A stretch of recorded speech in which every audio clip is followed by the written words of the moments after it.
రాష్ట్రపతి ఆమోదం కొరకు బిల్లును పంపడం జరిగింది.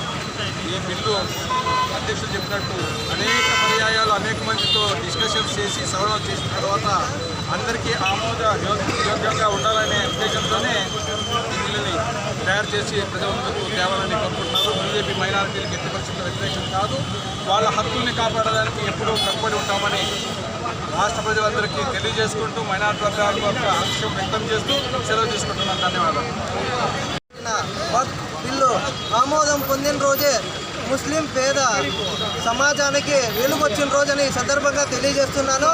ఎందుకంటే గతంలో చూసాం మనం దాదాపు కాంగ్రెస్, ఎంఐఎం, కమ్యూనిస్టు పార్టీలు మరి కొంతమంది బడా బాబులు ఈ పార్టీలకు చెందిన ముస్లిం నాయకులు కలిసి వక్ఫ్ నుంచి వచ్చే ఆదాయాన్ని ఏది పేద ముస్లిం ప్రజలకు చెందకోకుండా తినడం మనం చూసాం. దాదాపు 12,000 కోట్లు దేశవ్యాప్తంగా ఈరోజు అన్యాక్రాంతానికి గురైంది. కావున నరేంద్ర మోడీ గారు దీన్ని గ్రహించి భిన్నత్వంగా సబ్కే సాత్ సబ్కా వికాస్తో భాగంగా అందరితో పాటు కలిసి ముస్లింలు కూడా ఈ దేశం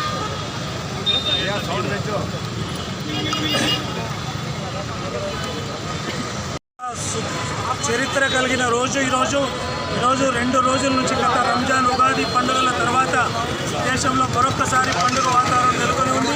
గత అనేక సంవత్సరాలుగా ముస్లిం సోదరులు, పేద సోదరీమణులు ఎవరైతే ఉన్నారో వాళ్ళు నలిగిపోయారు, చితికిపోయారు. గత పాలకులు ఎవరైతే ఉన్నారో కాంగ్రెస్ పార్టీ, కమ్యూనిస్టులు అందరూ కూడా ఈరోజు ఈ యొక్క వక్ఫ్ బోర్డు సవరణ బిల్లును వ్యతిరేకించారు. కానీ మోడీ గారు అందరూ ఒకటి, ఈ దేశంలో ఉన్న ప్రతి పౌరుడికి న్యాయం జరగాలనే ఉద్దేశంతో ఈరోజు ముస్లిం వక్ఫ్ బోర్డు ఆస్తులు అన్యాక్రాంతం కాకుండా ఈరోజు పార్లమెంట్లోనూ ఉభయ సభల్లోనూ బిల్లు పాస్ చేసే విధంగా కృషి చేసేందుకు ముందుగా నరేంద్ర మోడీ గారికి ధన్యవాదాలు తెలియజేస్తున్నాం.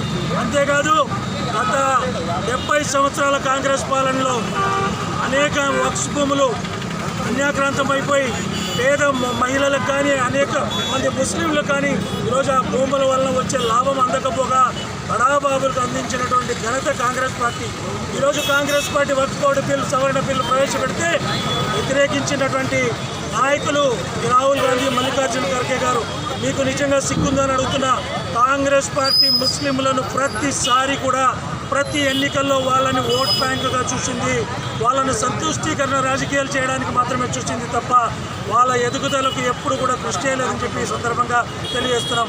భారతీయ జనతా పార్టీ నరేంద్ర మోడీ గారు ప్రతి పేద మహిళకు, ముస్లిం మహిళలకు ఇబ్బంది కలగకూడదు, వాళ్ళ వ్యక్తిగత జీవితంలో ఇబ్బంది కలగకూడదనే ఉద్దేశంతో ట్రిపుల్ తలాక్ చట్టం తీసుకొచ్చారు, సిఏఏ తీసుకొచ్చారు.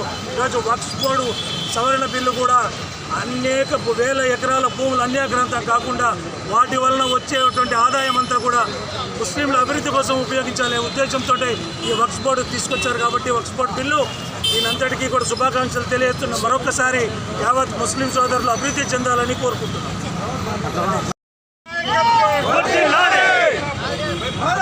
మా జెండాలు సైడ్ పెట్టుకోండి, మా సైడ్ పెట్టుకోండి, జెండాలు సైడ్ పెట్టుకోండి.